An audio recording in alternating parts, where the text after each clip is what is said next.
Gracias, señores, por acompañarnos en el día de hoy en La Fuerza de la Verdad. Queremos compartir con ustedes algunos temas que entendemos deben ser de interés nacional. En primer lugar, queremos volver a tocar el problema del caos que tenemos en el tránsito. Hacía un tiempo ya se venía produciendo una cantidad de entaponamientos en las principales avenidas, sobre todo del Gran Santo Domingo, por la cantidad de vehículos que la gente fue adquiriendo y entonces también por la misma manera en que se estaba conduciendo el ordenamiento en el tránsito. A veces había en un semáforo un oficial o un agente de DGC y esa persona comenzaba a dirigir el tránsito y lo hacía distinto a como lo hacía el semáforo.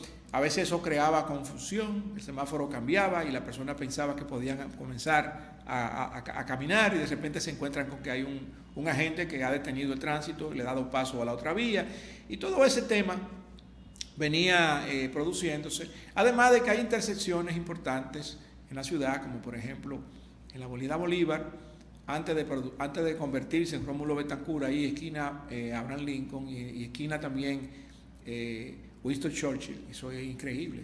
Los vehículos, el semáforo lo envía, le da la instrucción de detenerse y entonces aprovechan y pasan en amarillo y entonces se quedan en el medio y los que vienen subiendo hacen lo mismo y cuando venimos a ver tenemos un entaponamiento que no tiene sencillamente respuesta. Y entonces todo eso se va sumando a lo que ha sido realmente el manejo que se ha producido en el tránsito.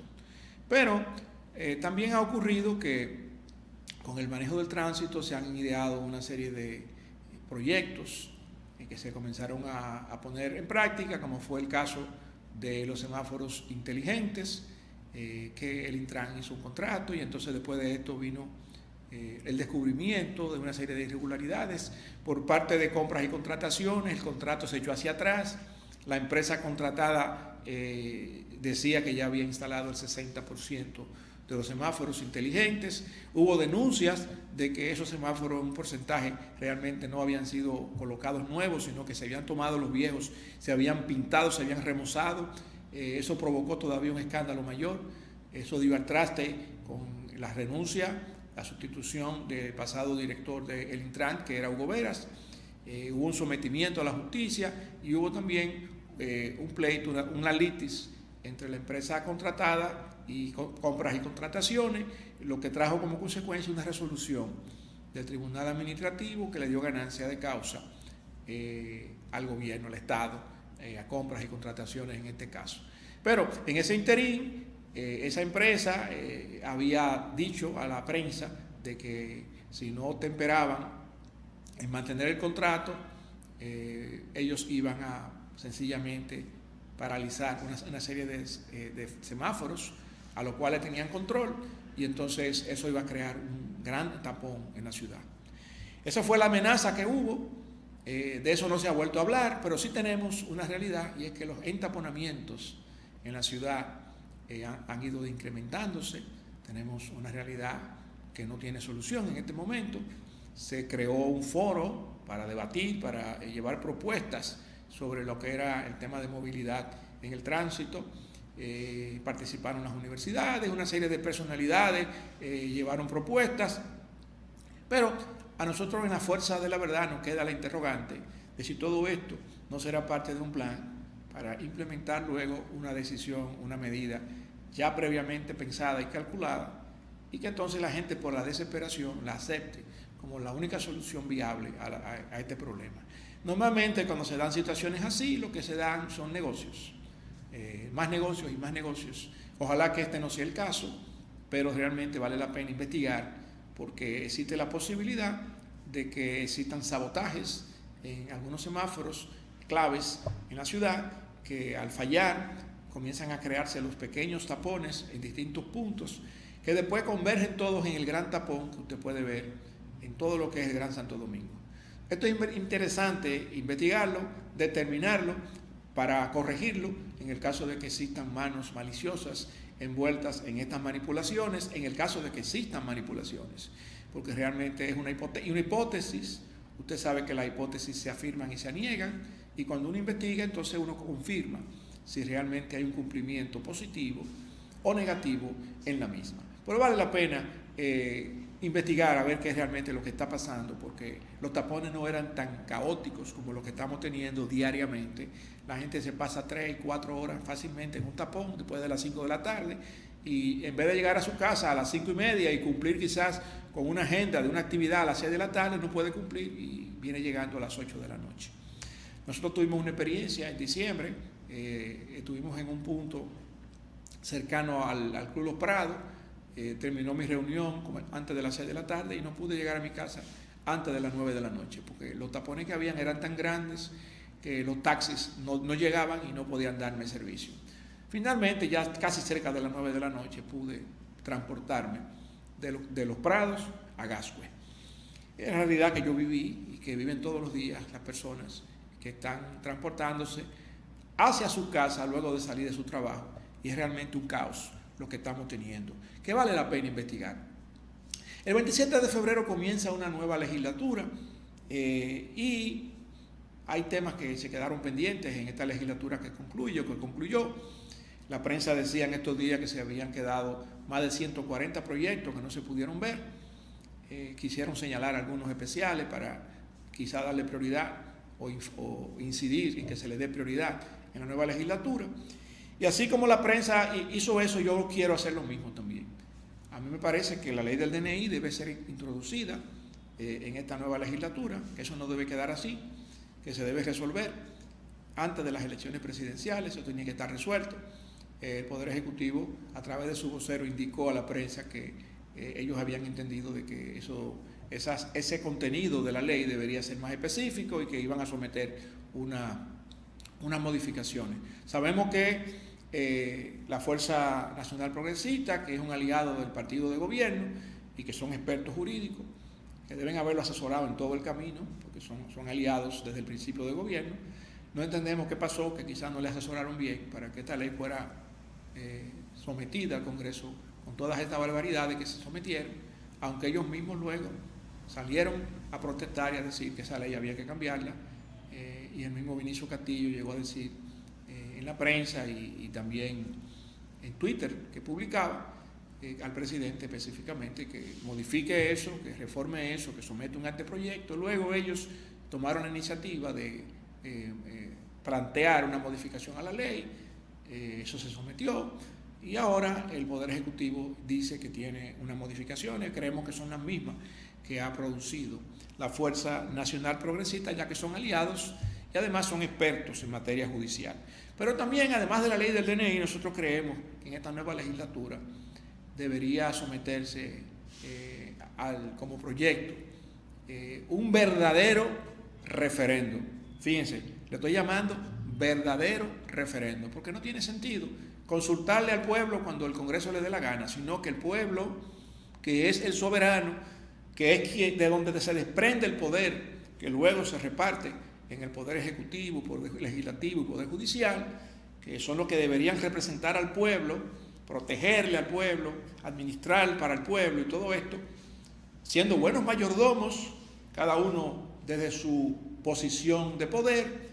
Y entonces el pueblo ya ha visto lo que ha ocurrido, que ha fracasado en esas delegaciones que ha hecho y necesita recuperar el poder. Y para eso el referendo es la herramienta idónea, pero un referendo de verdad, no de que a consultarle, no.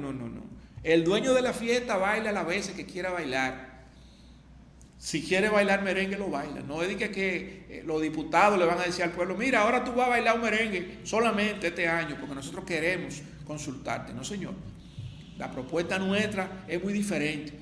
Que no haya más reelección presidencial ni de ningún cargo, ni de senadores, ni diputados, ni síndicos, ni regidores, y en ningún órgano constitucional. Cero reelección. Se acabó el relajo con ese tema de la reelección.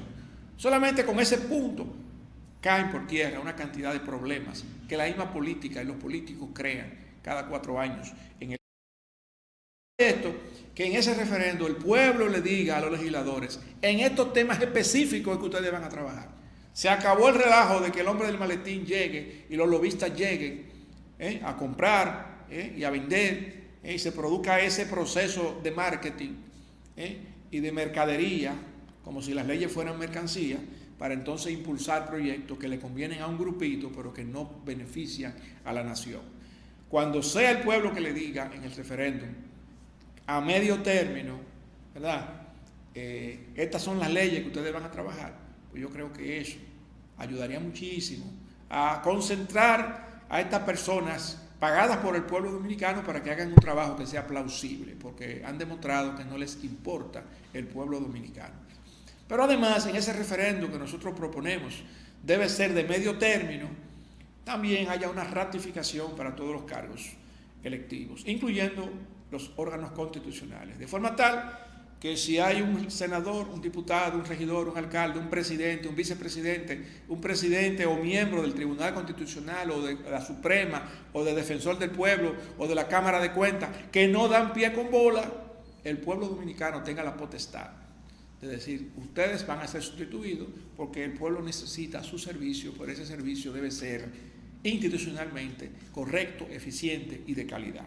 Es decir, que con un verdadero referéndum, la República Dominicana se beneficiaría. Finalmente, hay una información que se compartió en el último trimestre del año 2023 y fue la creación de una serie de pabellones por parte de Migración, supuestamente para indocumentados.